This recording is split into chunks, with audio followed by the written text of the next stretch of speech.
Hey guys, it's Merce. Welcome back to my channel where I review horror books with a supernatural focus.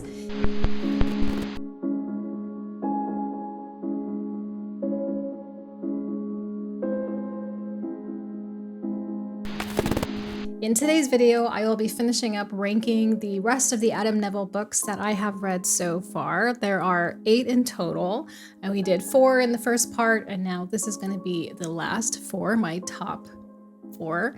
Nevill is one of my favorite authors. I do go into that a little bit in part 1, so if you want to check that out along with the other books that I talked about. I've been reading Adam Nevill for a while, 4 or 5 years or so. I've just been kind of hooked since the first book. So I definitely do try to keep just up to date with like what he's doing.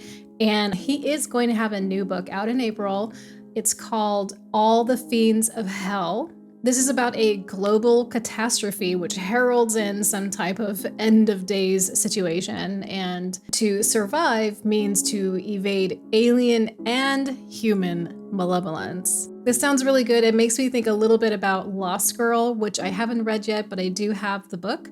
And Lost Girl is kind of also set in this apocalyptic setting. Also, the artwork style is going to be in the same style that we've been seeing lately with the reddening and Cunning Folk and the vessel. It looks very good. I'm loving the style. I'm glad he's sticky with it. Revisiting these books has been really fun, but I know that the more I read of Adam Nevill's work, probably most likely these ranks are going to change, which is kind of exciting.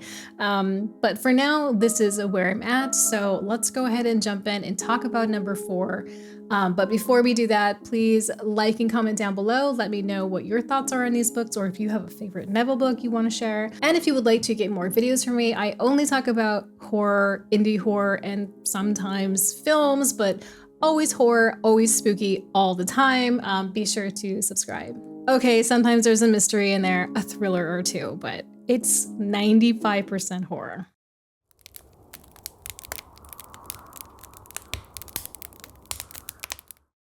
So for my number 4 is The Vessel. This is a novella, so it's pretty short. It is folk horror again. Jess is a single mother who is struggling to make ends meet, and she's also struggling to keep boundaries with her ex-husband. Like, he's not following the boundaries. Like, she's like, it's over, but he still keeps coming around, which is totally not cool. She's a caregiver, and she accepts this job where she is going to be taking care of this little old lady in her home, and she accepts everything's going to be looking up from here until she meets the patient.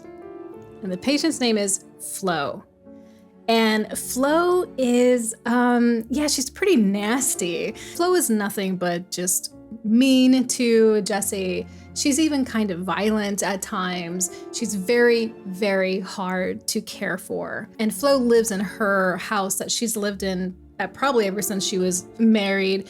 And so the house also needs a little bit of care as well. So it's a much bigger job than she thought it was gonna be, but Jess doesn't care. She needs this job. It's really gonna help out her and her daughter. Old lady, schmoed lady, right? But when Jess brings in her daughter, Izzy, Flo and Izzy start hitting it off. Flo is so nice to Izzy.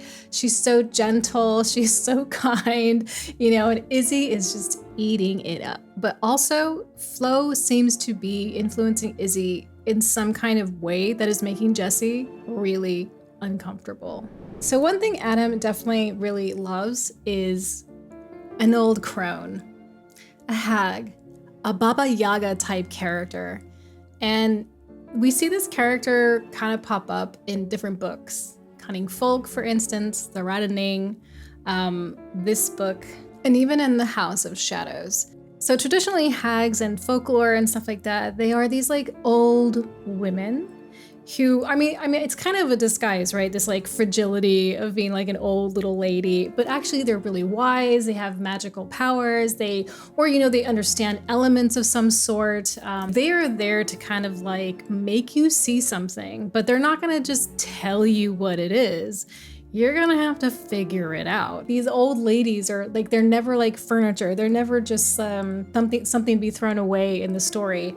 They always have something kind of important to give the story. And this is just one of two, I think, like archetypes that I noticed within his work.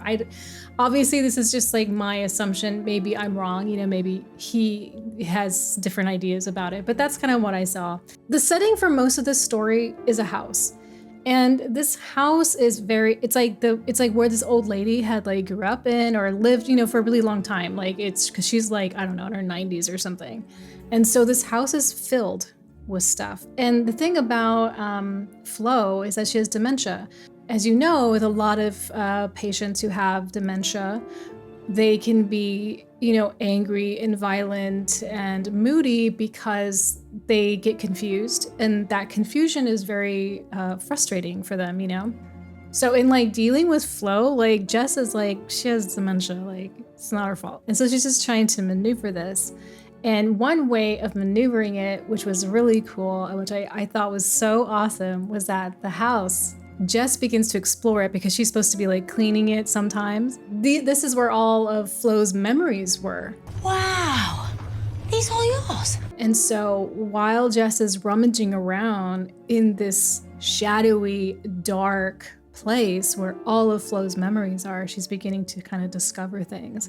So I was just like, oh, this is so cool. And you're getting to like learn like all of these just weird things. Like you can't even make connections with them right away. You're just like, what is this? So there's a lot of cool themes here, you know, taking care of elderly people, dementia, violence against women, men who stalk women, and there's also this resilience.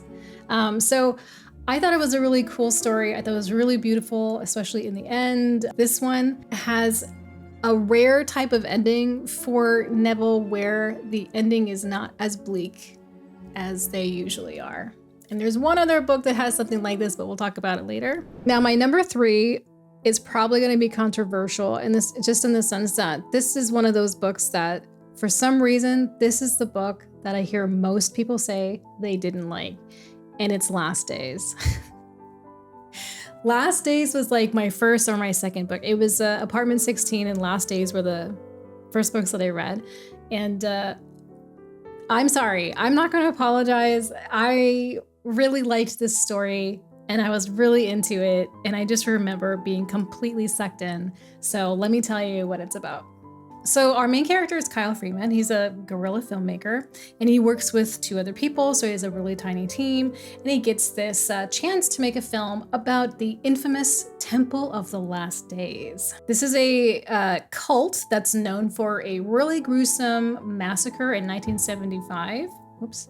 And this is led by a woman named Sister Catherine. And she is a controversial character because her own followers are completely unhappy with her because she lives in this sort of life of indulgence and luxury while they seem to be suffering. So Kyle and his team, they really want to deep dive into the myths of the cult. They want to find out what's true and what's not true. They want to capture where they were living, like a barn, for instance, and interviewing former members. But as the rabbit hole continues, Kyle and his team begin to become haunted by something they cannot escape. So this story was great because it was this mix of like true crime, with cursed film footage, this kind of deep dive into cults, and the supernatural here was also really, really strong. Like it was just so good. It was so ominous and so oppressive because in the book, the way that these supernatural entities work is like you kind of can't get rid of them. It's like The Ring, right? It's like you get the phone call and that's it. There is nothing you can do, you know?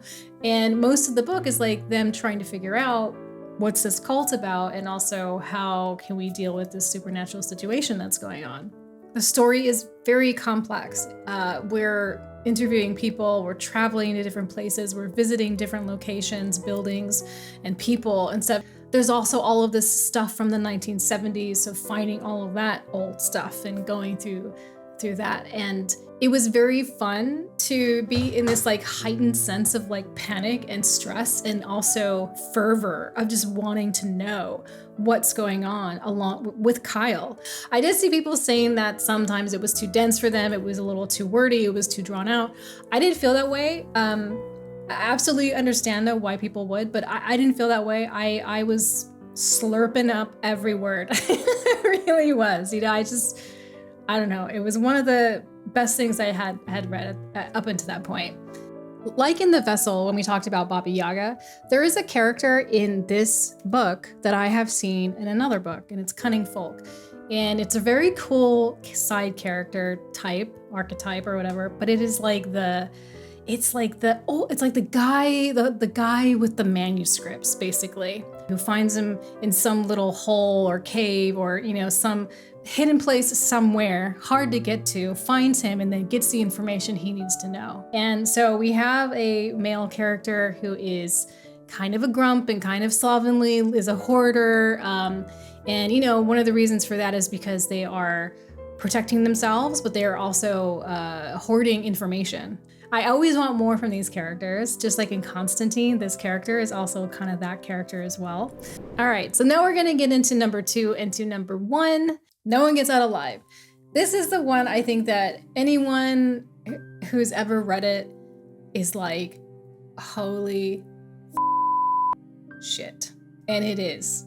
It is that. It is insane. So this story is about Stephanie. She needs to find a very cheap place to stay, and she needs to find it now. So she finds an ad. It says it's for women only. That's very appealing to her.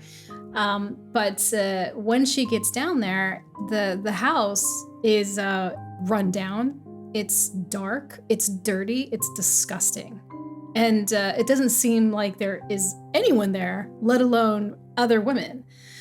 So she's like, well, this is messed up, but I kind of just don't have a choice. I could just deal with it for a little while and move on. So she meets with the landlord, whose name is Fergal. And Fergal is this type of character that as soon as you meet them, you're uncomfortable. You are creeped out. You know that something is wrong. But she decides to try to stay anyway. He shows her to her room. It's disgusting. He kind of won't leave her alone. You know, he's kind of just talking to her about all kinds of nonsense. And she decides to change her mind, which he basically says no. And then she realizes that she's trapped. He's not going to let her leave there. And not only is she trapped, there is like some seriously weird, creepy stuff going on in this house. Now, this book has some really interesting influences. One is like the supernatural and apparitions, obviously, but also bog people. I can't go more into it, but bog people. And mostly, I think the biggest chunk of this book is very much taken from by true crime investigations into psychopaths and sadistic killers of women. And this is what makes the book really difficult to read. It's violent in a way that is extremely real. The coercion, the manipulation, the trauma, the fear, all of it. So indeed, it is survival horror at its most finest. We are holding our breaths the whole time with Stephanie. Stephanie is fighting for her life, but she's not just fighting these landlords. She's also fighting some other supernatural thing that's going on in the house. Fergal is like the most strongest character, I think, in the book. He is such a great villain because he's so realistic. Like, we've all met this guy, like maybe not to the extent of, you know, him actually entrapping women and doing other horrible things, but we've met this person before, you know, who just corners you and is trying to make you do something you don't want to do. You know, it's really just so well done, like too well done. But Stephanie is a fighter, and so you're rooting for her the whole entire time. And she's smart. She's not making stupid decisions. You know, she's really smart. So you know that you can depend on her. She's what you would hope you would be in that situation. The supernatural here is done really well. Again, it's like, it's not super in your face, but it's there in the dark. And there are just so many scenes that are just bone chilling. So No One Gets Out Alive was like my number one horror book for a really long time. But this next book took that slot. It's House of Shadows. Now this one I don't think will be for everyone, but I love the shit out of this story. So this is about Catherine, and she is invited to this client's house, and it's a very special situation because the person who has invited her is a very difficult client because she's an old lady with all of this art that was made by her uncle, who made puppets and taxidermies and like all these like really weird works of art. Now, if Catherine can get this woman to agree to let her like sell these objects, Catherine's career is going to take off. But this lady is very controlling. She's very critical. They are trash people. She is not easy to deal with whatsoever. She's in a wheelchair. She has white hair all done up in Victorian style. And she lives by these Victorian tenets. You know, she's very antiquated in everything that she does. Eventually, during their talks, the old lady requests that Catherine comes to stay over for a few days in order to go through all of the stuff that she has. Now, Catherine is not prepared for what is going to be happening and staying at this house and dealing with this controlling, demanding, unpredictable old woman. And she's also not ready to confront her own personal tragedies that come bubbling up to the surface when she finds out she can't leave. So this is my number one because it is supernatural. It is super weird. It is crazy. There's just so many strange things happening in this story that are so unpredictable. Catherine, her character is, I just found it fascinating. Like Catherine's had a very troubled life, beginning when she was a child. And there's this element too when she was little that her best friend Alice was abducted and stolen away by some creep at her school. And Catherine also has these, she has this like really weird physical ailment. She's very relatable, she's very human, she's very flawed. And I think like her character, out of all of the books that I've read of Neville, like I felt like maybe the closest to this one, you know, just because she has so many, you know, issues, I guess. So I really liked her a lot. Now, the house that she goes to is called the Red House, and some of the art objects that are in this house are really interesting. Like, for one, there is a taxidermy, I don't know what you call it, sculpture, tableau, layout, whatever, of kittens drinking tea. And in this old lady's room, she has like a million of these things. Like, it's like birds and squirrels and cats, and like they're all doing like funny stuff like drinking tea, you know? And Catherine is just like, So creepy. and there's also really weird puppets. So the old lady, her name is Edith, and you know, she's kind of like this Baba Yaga character too. She also has this very specific aesthetic, you know, where it still looks like the Victorian era, but it's very grotesque, which I love. And this character on the page, like her judgmental stare just comes through. Like, it's just on you. And you know that if you were in a room with her, she would be completely disgusted with you, no matter, you know, whoever you were. There is a connection between Catherine and the house. This is like when things start to become complicated. Neville loves like having an intricate system. Take a look at this. This also had a little bit of an Alice in Wonderland kind of feel to me, like a dark and twisted one. In that Catherine really has to look within herself to kind of figure out, you know, kind of what's going on with things. There's also her friend who ends up missing, named Alice. And at the end of the book, the ending to me was very, very Alice in Wonderland.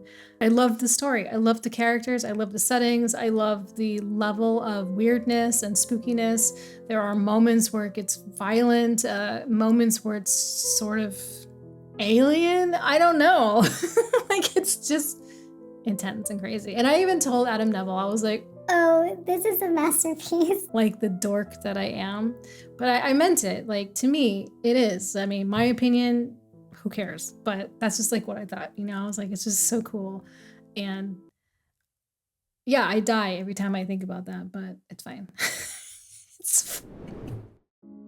Thank you so much for hanging out with me today and letting me ramble on about my favorite author. I hope you have been inspired to maybe check out some of these books in this little two-part series. A lot of people ask me what book I should start with Adam Neville, and you know, I will say No One Gets Out Alive. I mean, I think it's a really good example of just like what type of writer he is, and you know how bleak and tense he can go, but also what his kind of stories are like and how they work. Do with this as you will. So anyway, please take care of yourselves, look out for each other, and I will talk to you next time.